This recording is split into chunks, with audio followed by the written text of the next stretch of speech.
here again. And it starts, of course, in the group stage. And Red Canids, their third opponent here. Let's jump into the draft. Jumping straight into the draft, and definitely very curious to see what RNG are going to play today. You know, you were talking a little bit about hiding some strategies and maybe not showing everything. You know, just go for some standard comps. Will we see that again here today? You're going to see the Camille banned straight away. Obviously, at the end of yesterday, there was some talk about a lot of the Camille Galio. Seems like Red Canids do not want to play into that. You know what's interesting that Ox brought up yesterday is Wei's Volibear and how they wanted to try to snowball that game. Banned away here right away. Red Canids trying to make sure that RNG don't play that early game style they've shown us in this tournament, because as was mentioned on the desk, not really their favorite way to play in the LPL. But when you're trying to speedrun a group, you're trying to end these games as soon as possible. You feel like I am the strongest team in this group without a doubt. That's the style of play you're going to go for. Red Canids could try to eliminate that, play their early game style instead. And yes, Wei, historically not the best volleyball player, but in a tournament like this, it's a great way to just kind of end games quickly. So let's see how the tempo-based play here for Red Canids comes out as we jump into their final ban here. Camille also taken off the board, another way you could snowball lane. And Gala's Ezreal also off the board here. So we have our friendly Red Canids fan there in the audience as... the Ahri ban was pretty interesting to me. To ban that away on blue side, we have seen so much value out of just picking that up early, but they say, no, we don't want to go for that early on here, and they will avoid that for now. So they do go ahead and pick up the Lucian. Of course, when you have Xiao on your team, and Gala, of course, can play it, and probably Bin can as well. Like, it's just a great pick, especially it makes me think of Xiaohu's Lucian straight away. It's in this tournament in particular, it has been a bot lane 2v2 tempo-based pick to try to control the bottom side. But for RNG, you always do iconically think of Xiaohu's mid and top Lucian. As we will see the Wukong locked in here, as well as we're actually going to see Draven for Titan in the bottom side of the map. And he has been the standout player for this roster, 100%. His Jhin has been fantastic. And if he's given the opportunity to carry on this Draven, late game possibilities are endless. Yeah, absolutely. And it seems like they are pretty prepared for this, expecting the Lucian Nami to come out, as this is what should be the bottom lane here for RNG. And very curious to see if Titan's Draven alongside of JoJo can actually challenge this. And once again, seeing the Wukong Prio that does come through for the side of the Red Canids.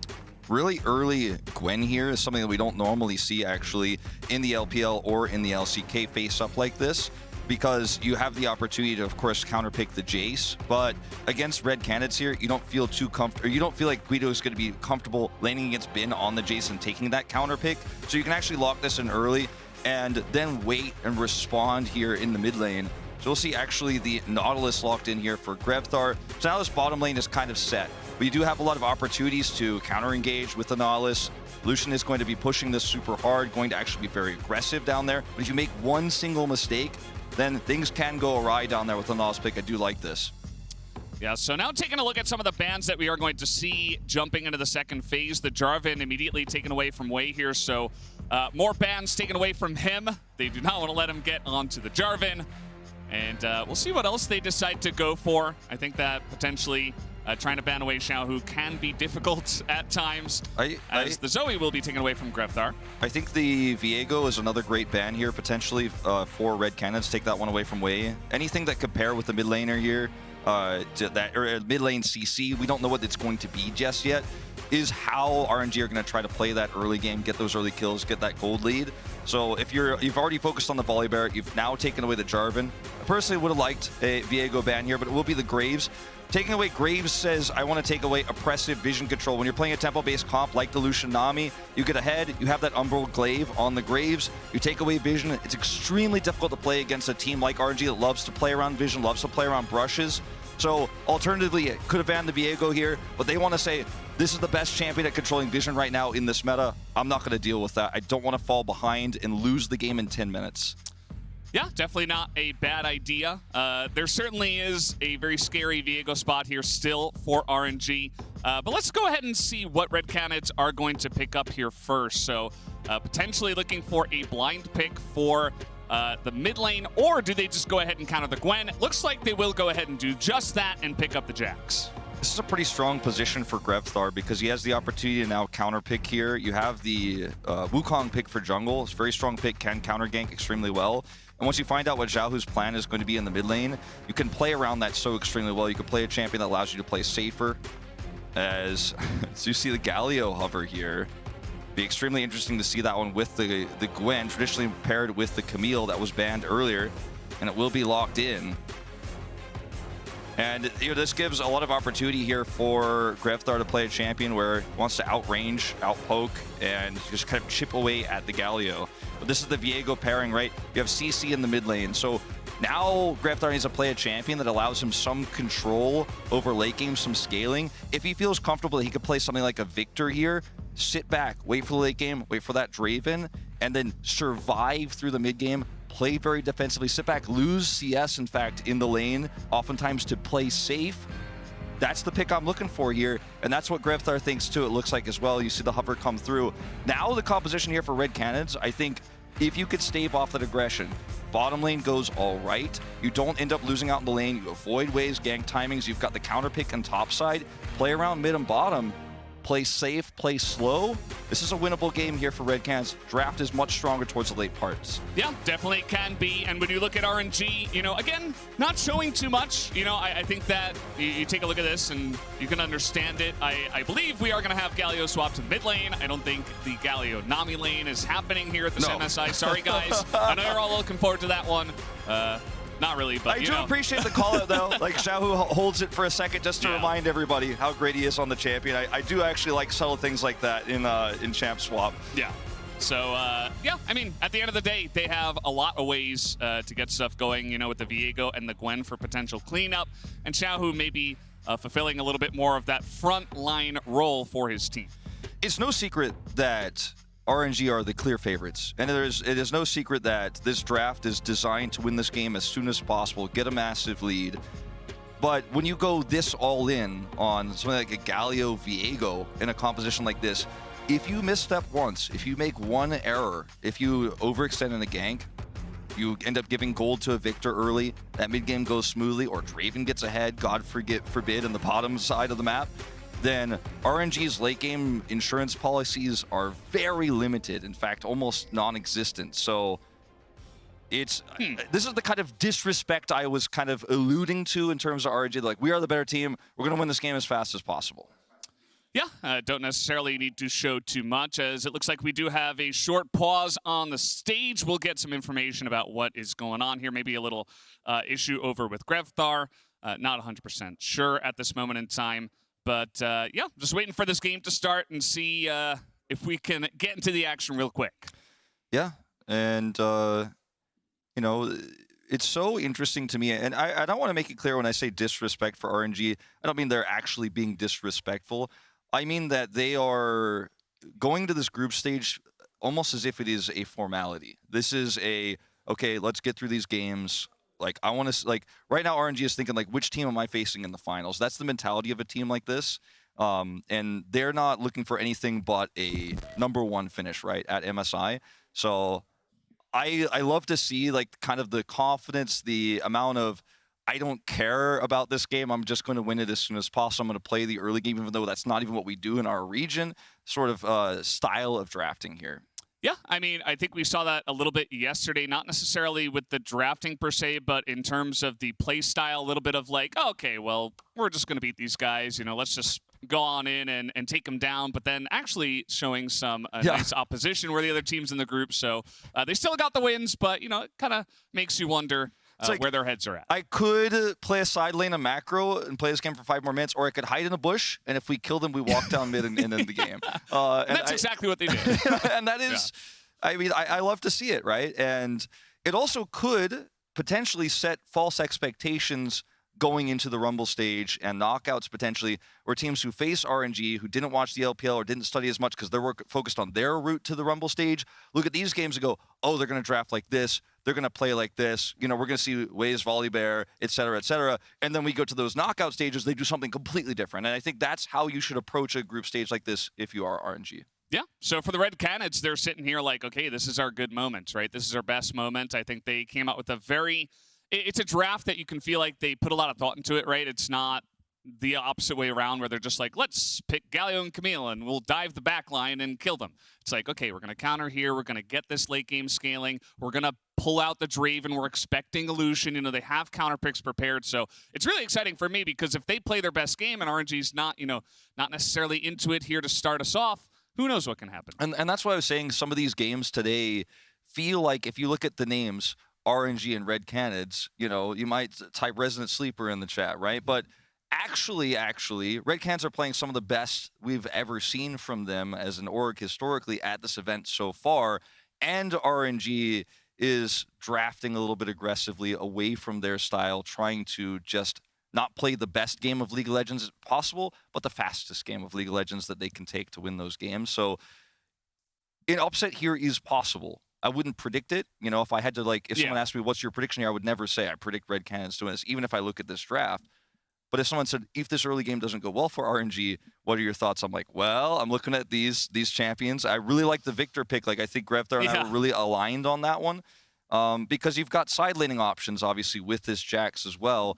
Draven's going to get stronger and stronger as the game goes on. Wukong can jump into the backline. Lucian's extremely low range. So, I mean, I really like what Red Canids have put together here. Yeah, absolutely. So a player is reporting that their rune change did not carry over into the game. So tournament officials are investigating to see if that is a game error or the user error. And obviously very important. You don't want to go in there with too many biscuits. Yeah. Potentially, unless you like that kind of thing.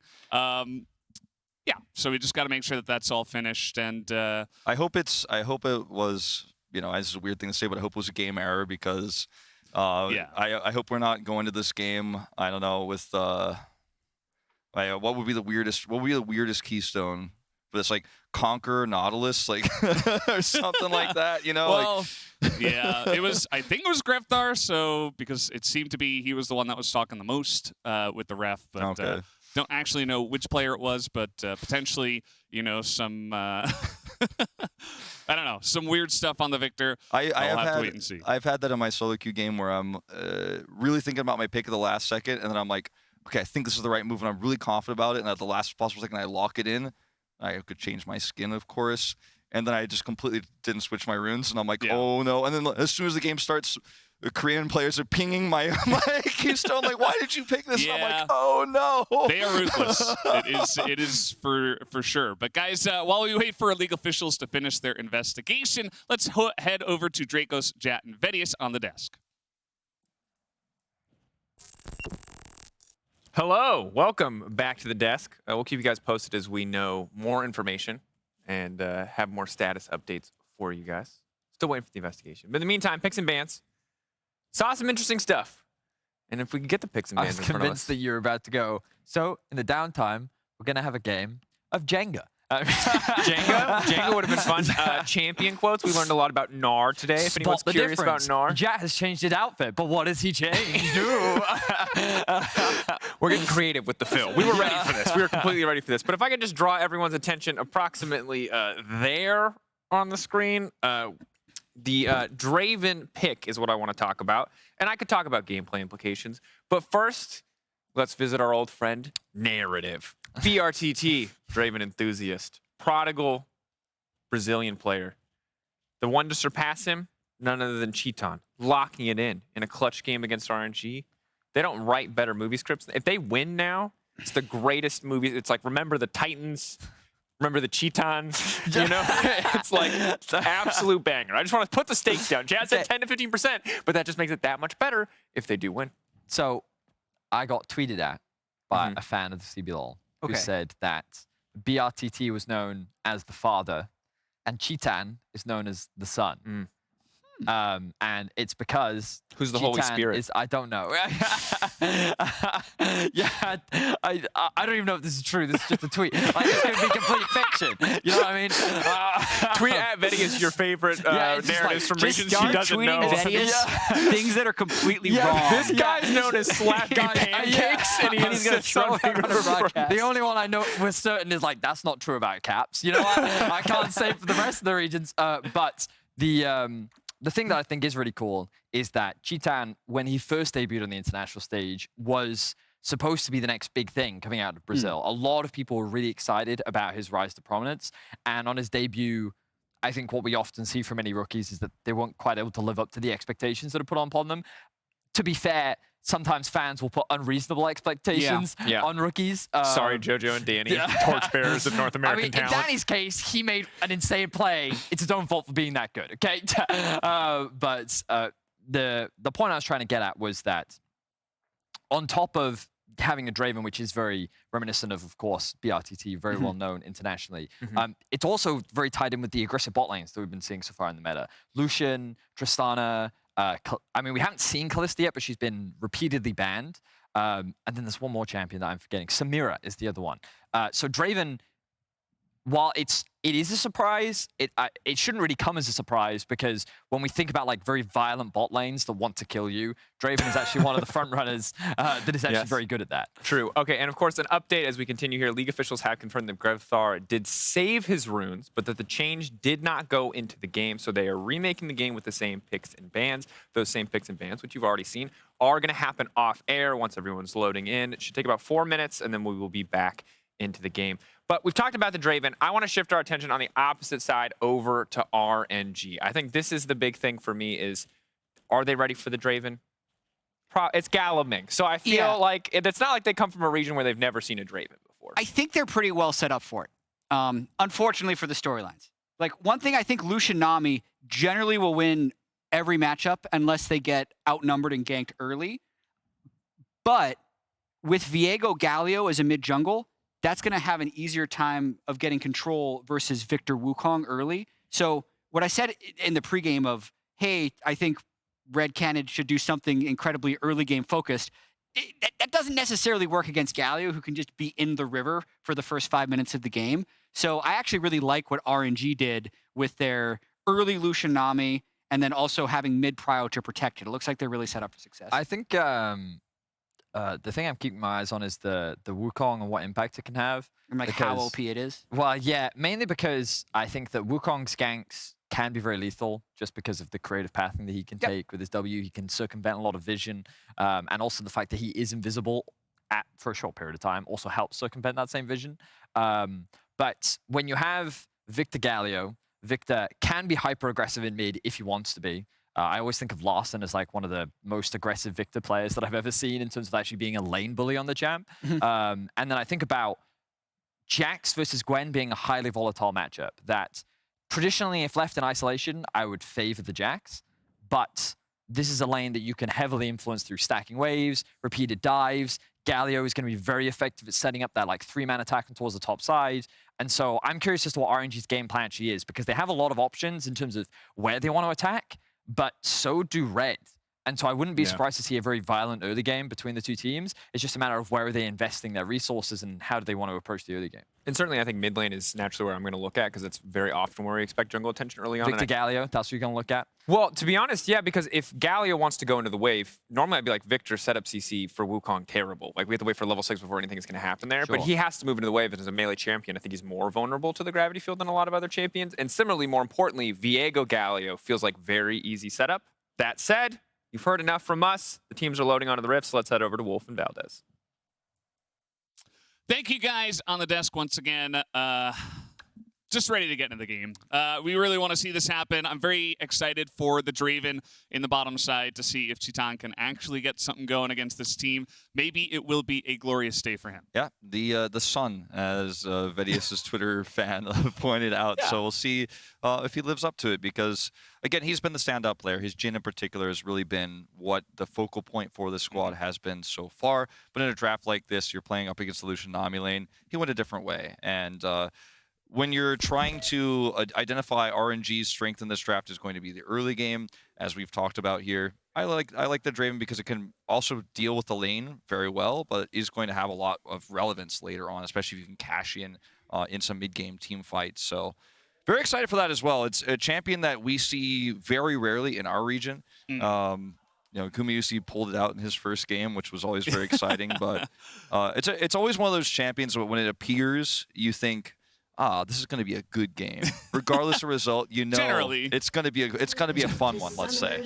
Generally. And I believe that Titan can play it well enough alongside of JoJo to get something going and make it interesting in the bottom side, regardless of who they're up against. And Bin right now, he's getting baited into this fight against Ego. He's got Titan and Jojo on the other side of him, and he's just going to accept his death. That's going to be first blood to the Draven in the bottom lane. We are already beginning. Hey, I said if this goes wrong in any way, the game gets so hard so quickly. And historically speaking, you think about the CBLOL region as a region that doesn't play macro very well. They're a scrappy region. They play team fights well. We've watched the evolution of Red Cans. We've watched them play a little bit of side laning, some really good vision control, some macro in this tournament. It's not like you go, okay, well, it's a rough start for RNG, but they'll just win out because they're the better team later on. Not necessarily, especially not with these comps. So setting this up early, really nice heads-up play from Red Cannons. Get first blood to Titan. Massive lead for him. Fortunately for Bin, the timing of this allows him to return to lane. If he falls behind against this Jax 2 as a result at the same time, this game really goes off the rails. So at least that part is safe. He's all right. Yeah, absolutely.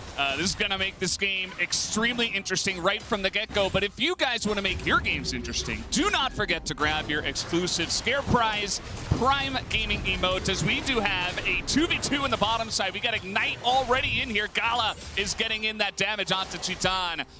And you know what they could have spammed right after that fight? Is the Scare Prize Prime Gaming emote. So make sure you guys pick that up. Yep. Zon does have that extra longsword for damage here, still has 2 pots he can chug through as well, so that first blood is actually going to really impact how these early trades go, because Gala and Ming want to look for that type of fight here, but the sustain is there, the damage is there, and they're falling behind early, which is not how this lane wanted to go. Yeah, and you know the interesting thing is we talked about, we might have to talk about this, bit of a 1v1 in the top side. Bin was thinking about getting on in there. Gigo taking some minion damage as well. He is going to be forced to flash away. Hops back in for a little bit of a trade, but, you know, Bin, he's got Ignite in this lane, and now Gigo's down a flash. That could turn into a problem. Yeah, it's still early levels, really long cooldowns here for Gigo, but now does have level 3. No flash, of course. Bin is going to feel very comfortable with that fact as way. Uh-oh. May not expect this, as he's going to get that smite down, will Aegis, and now he's getting on top of Wei, who will have to flash, and he does survive, but what is he going to feel now as Aegis is all over his jungle? Yeah, flash gone, loses the buff. This is actually a massive turn here in this jungle, and what can be a very volatile jungle matchup here.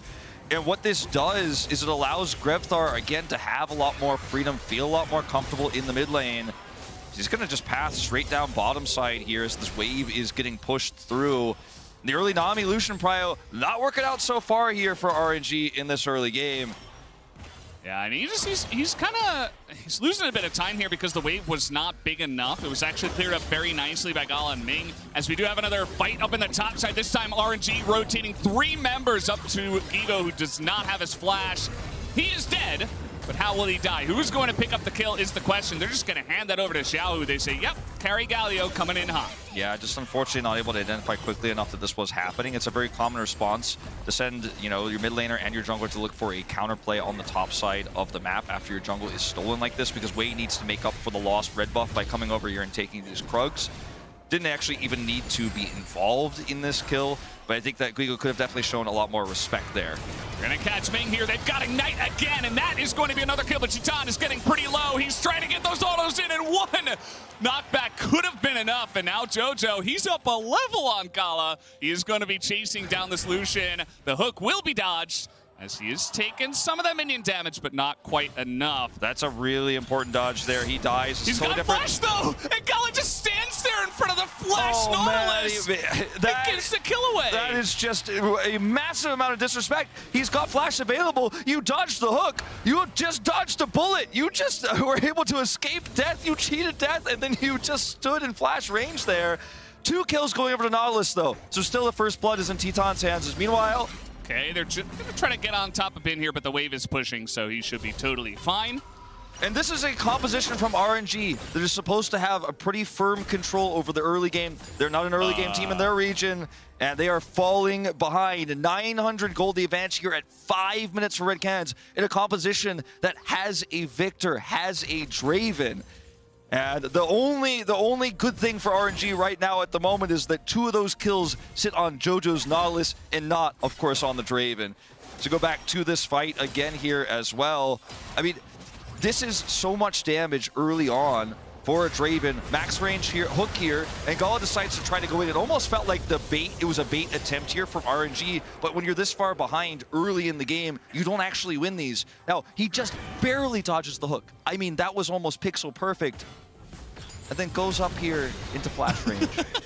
And this is oh man! I mean, every opportunity he could have had there to actually try to catch up in CS is just gone instantly. Yeah, it's really rough too because you know he desperately wants to stay so that he doesn't miss the cannon wave. As we have another fight happening down here, I think that Wei is probably down here in that brush. I believe I saw him earlier. Yes, he is. Shout out to our observers for hiding that one as well. Here comes Xiaohu, who is level 6, but a little bit more obvious than Wei, as he is going to be on this control ward, does clear it out. Just trying to put on some pressure to the bottom side and not let this bleed out as much as it is right now to the side of Red Cannons. Yeah, this is our big problem. If you do just let this sit at this point, your Lucian becomes less and less valuable. So even though, you know, they're both sitting at 1-1, a lot of extra assist goals on the bottom side. We'll see just a Counter-Strike trade here for Bin. But if you could still go down there and turn this one around, Lucian can be right back in the driver's seat, actually, with a good gank. But it's unsuccessful here, which gives free farm over to Grevthar. He's got such an early game. Oh man, look at the damage though. The empowered autos from the Nami on top of this Lucian, and all it takes is, you know, if Chitan's not in a position to shell back any damage, he's also a squishy 80 carry, and that is the power of Lucian Nami bot. Yeah, it's just such a powerful combo. We've seen it so much this tournament. Jojo is going to scout out this dragon, but they don't have Prio here to contest. Yeah. Grevthar doesn't have any mana either, so should just be this Cloud Drake going over to RNG. Nicely pulled back into their favor down into the bottom side of the map. I think the game plan here for Red Cannons now is to just not take very many risks. You know, you see this dragon, you force a smaller rotation, but you're not going to contest, you're not going to play for that. This upcoming Rift Herald fight, if you can get Prio here, maybe you go for a play there, but only if you know you can take it guaranteed, because you're sitting 300, 400 gold up right now against Lucian Nami comp with a Galio involved, and you know, you have the side laning power that Gwen does as well, because you have this Jax, you have the late game insurance policy of the Victor.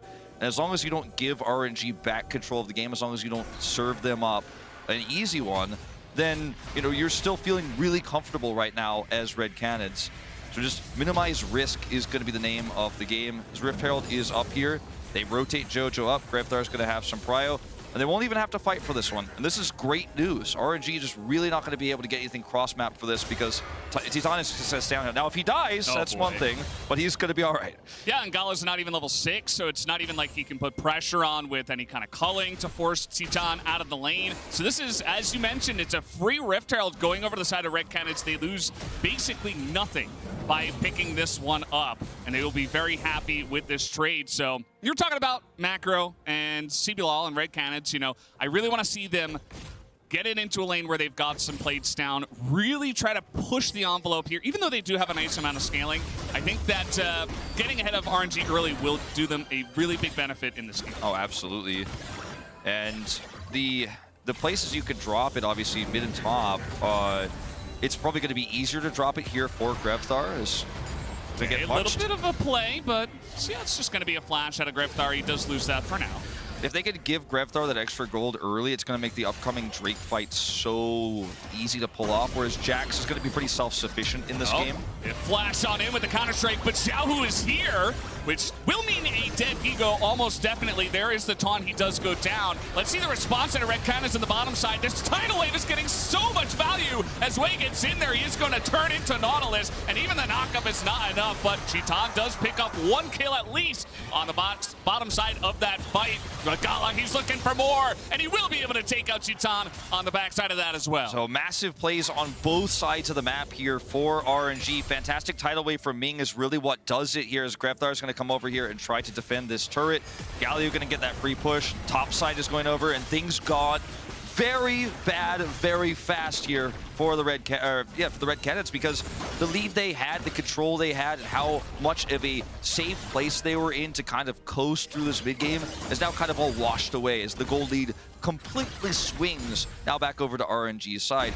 And it's plays like this, unfortunately for Gigo, where he's getting actually just out-mechanicked by Bin in the top side of the map that are costing them so big. Nice dodge here on the Counter-Strike, forces a flash. Now Gigo's flashless, can't get out. Xiaohu's already here for the play. That's an easy taunt finish up for the kill. We got another fight. This is JoJo against Bin. Not going to amount to too much, as we do have a bit of a lane swap from the side of the Red Canids, trying to get Titan into a little bit easier of a lane, but RNG should be able to respond to this, and you'll note that the gold lead, even with this Rift Herald, it hasn't been dropped yet, yes, but still, things have gone massively in RNG's favor for the last 2-3 minutes of this game. After a couple of team fights did go in their favor, Xiao was easily able to roam up to the top side in Hero's entrance to help out with the 1v1, whereas Grefthar, without a flash, he doesn't really have any prio. There's no vision really around mid. He couldn't warn Gigo, and I think Gigo just needs to know that, hey, there's a Galleon on the Rift. My Victor can't really do anything to help with that. So even with that, Grefthar was late to the bottom side play as well, just because he doesn't really have a lot of control over this lane after he lost his flash and wasn't there on time. So Chitan is able to get one plate, but what else is he going to get? He's going to eat a death. That is what he will receive. Gala picks up yet another kill as well. Yeah, he's pretty much dead here. We got Needles coming in as well. No flash for him. No vision on the bottom side. And now RNG are beginning to start the steamroller. They're revving it up. Okay, Aegis and Dojo, though, in this brush. Not going to look for an engage here. Unseen. But, oh no. This is greed. I mean, this is the greed getting punished. I mean, there's no way out, right? You know, in this case, if you're in that brush, you stay that long, like, you're dying one way or the other, or you get lucky and they don't see you. And this game, unfortunately, this is one of those tragic games of League where you really feel like, oh, okay, man, an upset might have potentially been on the way. Like, Red Cans actually had these kind of free advantages they shouldn't have been able to take, and they were looking golden. And then a few critical mistakes back to back, and suddenly it's back in RNG's hands. And I don't want to say this is a lost game right here.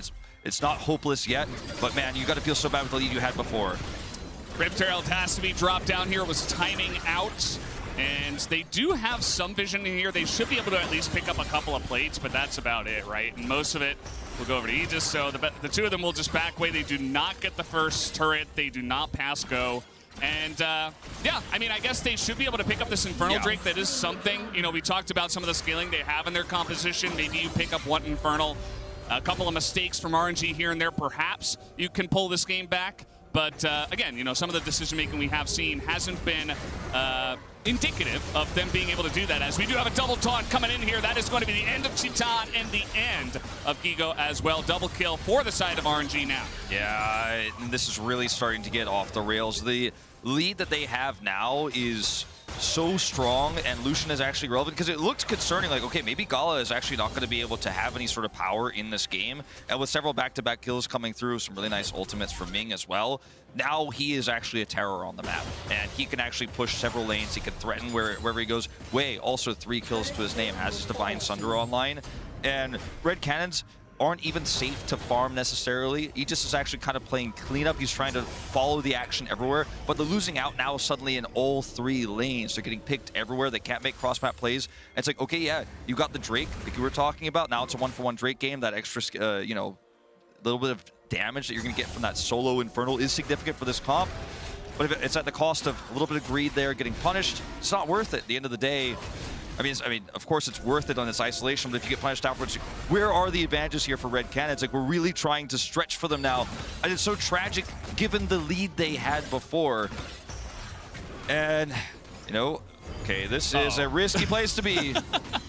Yeah, just, you know, going for a nice little walk by the river is Titan, and so is Aegis, so he's just going to die. I mean, this is one of the issues. They need somebody to frontline and get some vision, but unfortunately, he will just go down as he does not have any help and any vision to try to move into that river, and was not allowed to actually do that. Look at the vision here as well. All the deep wards that RNG have had on the map. You could see it. So RNG plays so well around vision. They are so oppressive. And I think to the layman watching this, it's like, oh, this is, you know, RNG just hiding in a bush. They always do this. But they actually set up around Rift Herald here and say, oh, you have no vision. I know exactly where you are. And you can either just give the Rift Herald up or walk into a bush where we have insane CC. We have a Galio. We have a Fed Lucian. We're going to blow you up. It's a lose-lose scenario that RNG set up. Yeah, welcome to Poke Champ Lucian. I hope you did enjoy that. as Citan now has 0 health. And I mean, he was underneath his turret and he nearly died. So that is the potential of Illusion that gets into a nice little spot here. Griftar has been sent to kind of handle this side lane because as it stands now, you know, Jax will be very good in the split pushing in the side lane eventually. But with just the Divine Thunder, he's not really going to do very well from this far behind against Bin. And so that is just going to be the Victor clearing waves there, and Jax gets the other lane as RNG get the rest of the map. It's such a beautiful thing to watch RNG when they manipulate the map, manipulate vision, go towards objectives, and they stand between the enemy team and where the enemy team needs to be. And so there is no great choice for Red Cannons. We've seen them do this several times in both of the games they've played so far this tournament, and it almost feels like, you know, when you watch the team who walks on the brush, if you're a fan of Red Cannons, you're watching them going like, don't go in there, they're in there. It's like, well, they know they're very likely in there, but if they just walk away, they lose the objective for free. It's a lose-lose game.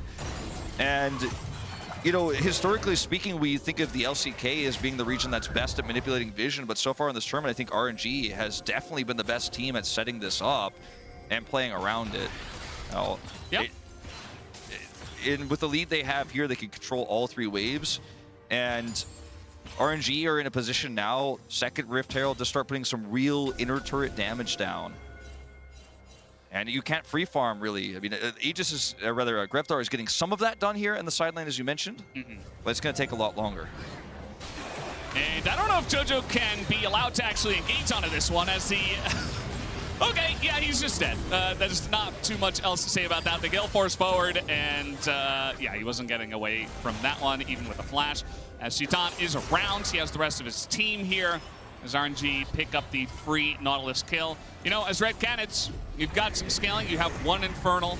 Maybe just try to sit back and continue the farming rather than looking for plays. And, you know, I forget who said it earlier on in this tournament, but Nautilus can turn into a little bit of a feeder champ, right? Yeah. When you're behind, when you have no ability to make plays, you kind of just go in and die, or you don't really end up doing much. Well, so, you know, in a position like this... Trying to take down Bin as he is under a lot of pressure here, not respecting the vision of that brush, and they will get a shutdown into the hands of the Victor. Man, that's massive. You know, he's the one who's sitting in this side lane, actually picking up all that gold. Picking up that shutdown is massive for what his scaling is going to do. But you still can't get to the Drake. That's the problem. And why JoJo was out there? Why was he caught? He's trying to clear vision. Drake is spawning. How do I get there? RNG's in between them. Citan has to flash away from this one. There was a bubble onto JoJo, and Gala's just running into 3 of them as the exhaust will come down. We got teleports in here as well. Gala definitely went a bit too far on that one as Gigo's going to pick up that shutdown. Xiao, he wants to get something on the backside, and he will clean up the Wukong at least. But there's a couple of shutdowns now that are going over into the hands of Red Cannons. Yeah, and we're still not in a place yet where we can start to feel great about that, but it's almost like small consolation prizes along the way. And these small things will add up if RNG can't end this game early.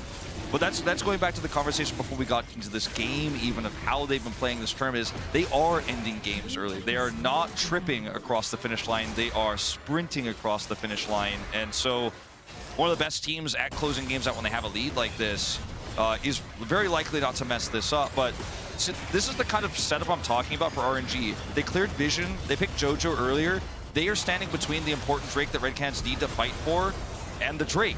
So, you know, you do end up getting caught between a rock and a hard place as Red Cannons. Now, Gala, a little bit overextended here. Definitely goes a little bit too deep. A lot of extra gold going over to Red Cannons. But at the end of the day, this is the kind of play I'm talking about with RNG. You could just play it safe, walk back and take the Drake, or you could get 3 kills and take a bigger lead and win the game faster, and that's the kind of play style we are seeing. And take a look at what has happened in the last 2 minutes here, is that we got a shutdown gold into Greftar, we got shutdown gold into Gigo, Jackson Victor, by the way, and now we got an objective bounty on the top turret going into the Red Cannons. So, you know, while RNG are still in control of this game, bit by bit, Red Cannons are finding some opportunities to try to come back into this game. So definitely what we want to see is RNG maybe clean things up, try to shut this down in a macro sense, deny all the vision, take a Baron perhaps, and try to end this game before things get any more greasy. RNG grouping up here in mid, giving Greftar an opportunity to side lane very freely. Notice there are 3 wards where he is, so he knows he's safe to do this right now. And he's just going to stick out as long as possible. Oh, that's a dead Draven. That is a dead Nautilus. yeah, that's Xiaohu making plays. That is what this guy is known for doing. I mean, that's what Lucian does. That's what that's what Xiaohu's going to do when he's got a Lucian behind him to set up for these plays. And I mean, yeah, you guys can't fight. You can't be here. You can't be behind, you can't be in front of your turret right now. If you're going to play around the Victor, if you're going to play around the Victor side laning, then play defensively. Give a turret to get the turret bounty for your Victor. Don't be out in front of it. Because I like the idea of what they're doing with Grevdar. It's like, okay, you're going to get a turret bounty maybe on the top side of the map. We're going to try to hold them here. We'll give up a turret, but the turret on the top side is more valuable for our team. In global gold, we're going to pick up from that bounty. They do eventually give it up, but Grevdar came back. Doesn't actually get that inner turret gold bounty I was talking about there on the top side. But I do like the vision they're setting up for him. They're setting up to take away control of the top side of the map, give him some free side, because they know their win condition is this game goes to 35 minutes. And they have to somehow survive and get Victor that gold in the meantime. Right now, I mean, if you look at the items that RNG are picking up right now, a lot of them are hitting 2-item power spikes, 3-item power spike here for Gala. He has so many kills. And CS, I mean, he's got the most in the game, right? So he is the most rich, and he is showing it with his 3 items. Picked up that cheap collector as well. Yeah, so 2-item advantage. You can't fight them right now. It's not really going to happen. Unless you can set up 2v1s like this as the flash comes in again. Is Grevdar in position to get this down? The needles are making him sustain so much. Bean is going to eventually go down as Grevdar will at least pick up the kill, but he might be going down himself as he has no idea that they're coming in. Gala is just licking his lips, ready to take yet another kill.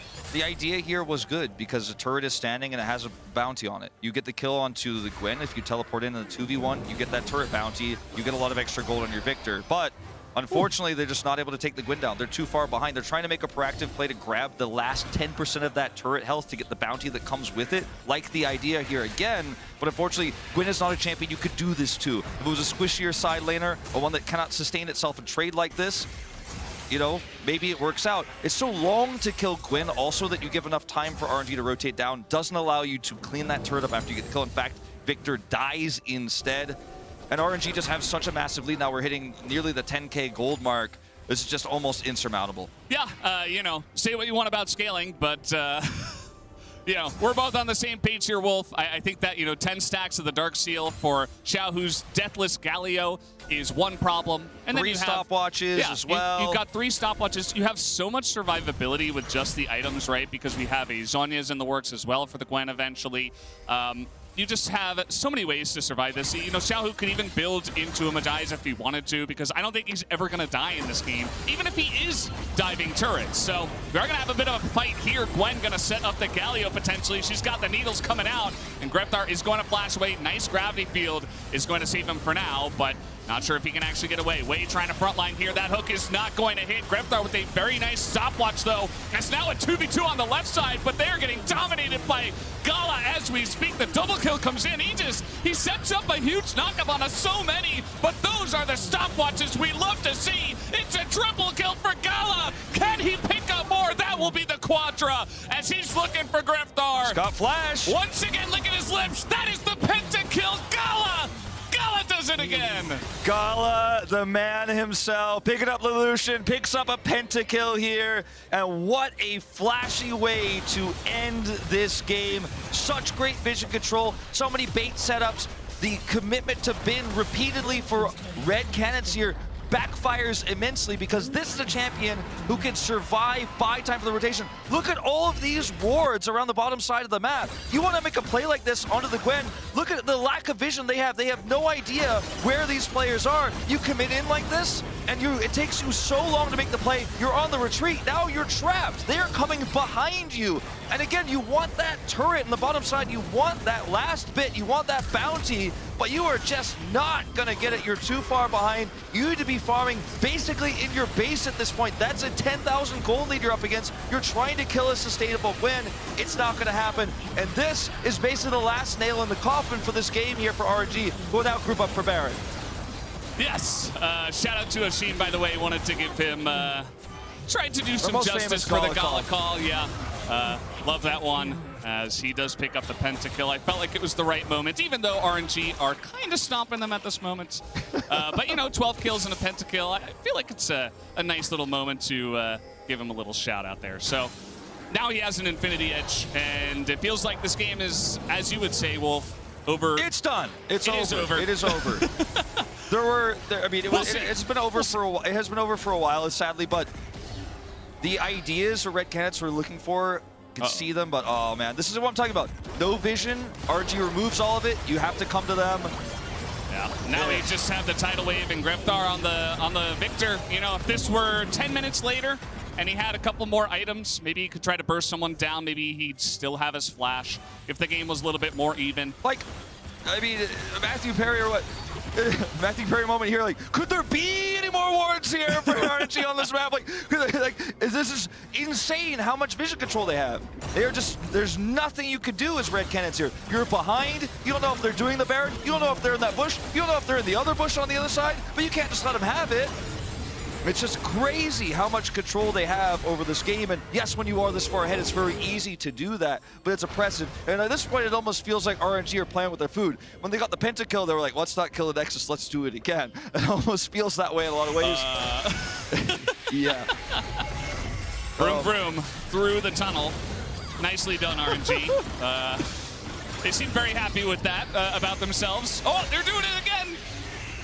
I wouldn't I want love to be. the exit rift. You don't want to be anywhere near this team right now if you're Red Canids. So because they're grouping up as 5 here to just push top with Baron buff and end the game, they have given Red Canids some opportunity to farm on the bottom side, but it's insignificant because they don't have enough time to get what they need. Look at the items here for Grepthar. He's got a Leandri's and he's almost got a Shadow Flame. That is not going to be enough. He is not going to be able to win a longer team fight because there is no long fight here. Nope, and Gala's just gonna throw out a culling and nearly kill 3 people by looking at them as they're pushing in with the Baron.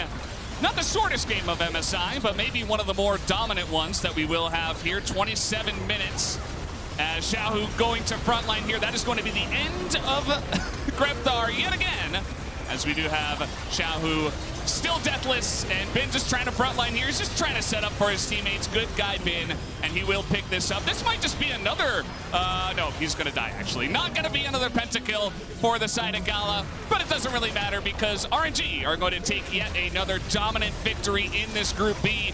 Vigo will be taken out first, and that will be the end of the Nexus as RNG continues with their dominance in this group. That'll be a 3-0 now for the LPL representative. Dominant fashion here, despite what was a very rocky early game. The early kill going over in the bottom side to Titan. They had control there. They were pushing those waves in. Mid was basically free farm for the Victor throughout the early game. And yes, in the top side of the map, not a lot of resources needed to be committed to, but some mechanical errors on the jacks, some overextensions on objectives, a little bit of greed there in the mid lane led to several punishes, and the lead they had, which seemed so strong, it seemed like it was going to be a coast to that late game scaling, was ripped away by RNG in seconds. And RNG making a statement